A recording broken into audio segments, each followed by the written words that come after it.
Technical education ऐं research YouTube channel में मलिक आहे। अॼु असां क्लास चोथों जो सबक़ु 11 पढ़ंदासूं। शहीद राशिद मिनास अलाह साईं असांखे केतिरियूं ई नेमतूं अता कयूं आहिनि।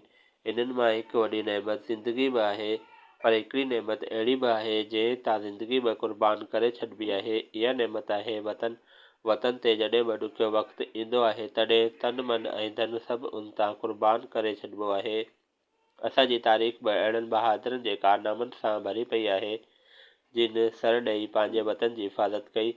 शहीद राशिद मिनास बि हिकु अहिड़ो सूरमो आहे जंहिं वतन तां पंहिंजी जान ॻोरे शहादत माणी। उन सुरहाई ते खेसि पाकिस्तान जो सभ खां वॾो क़ौमी तमिग़ो निशान हैदर ॾिनो वियो। शहीद राशिद मिनास नंढे हूंदे खां ई बहादुरनि जा किस्सा वॾे चाह सां पढ़ंदो हो। हिन खे टीपू सुल्तान जो इहो कौल हमेशह यादि रहंदो हो त शींहं जे हिकु ॾींहं जी ज़िंदगी गिदड़ जे 100 साल जी ज़िंदगी खां बहितर आहे। हिन खे टीपू सुल्तान जो इहो कौल हमेशह यादि रहंदो हो त शींहं जी हिकु ॾींहं जी ज़िंदगी गिदड़ जे 100 सालनि जी ज़िंदगी खां बहितर आहे। शहीद राशिद मिनास पंहिंजी पढ़ाई सां गॾोगॾु हवाई जहाज़नि जा नंढा मॉडल पिणु गॾु कंदो हो। जेकॾहिं को खेसि हवाई जहाज़ जो रांदीको सूखड़ी तोड़ ॾींदो हो त ॾाढो ख़ुशि थींदो हो।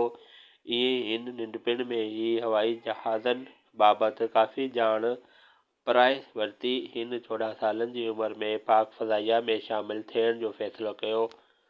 जंग दौरान पाक फ़ज़ाइया जे उॾामंदड़ जहाज़नि खे सलाम करे चवंदो हो, वधो वधंदा वञो, पंहिंजे वतन जी हिफ़ाज़त करियो। शहीद राशिद मिनास रसालपुर में फ़ज़ाई फ़ौज जे स्कूल में सिख्या वठी रहियो हो। 20 अगस्त 1971 ईस्वी ते बि हू अहिड़ी तरबियती उॾाम लाइ जहाज़ में चढ़ियो।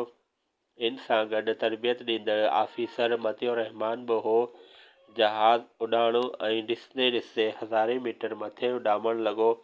कुझु देर खां पोइ कंट्रोल टावर खे राशिद मिनास जो हिकु पैगाम पहुतो।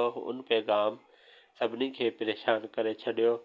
उन पैगाम में हिन चयो त मतियूर रहमान जहाज़ भारत वठी वञणु थो घुरे।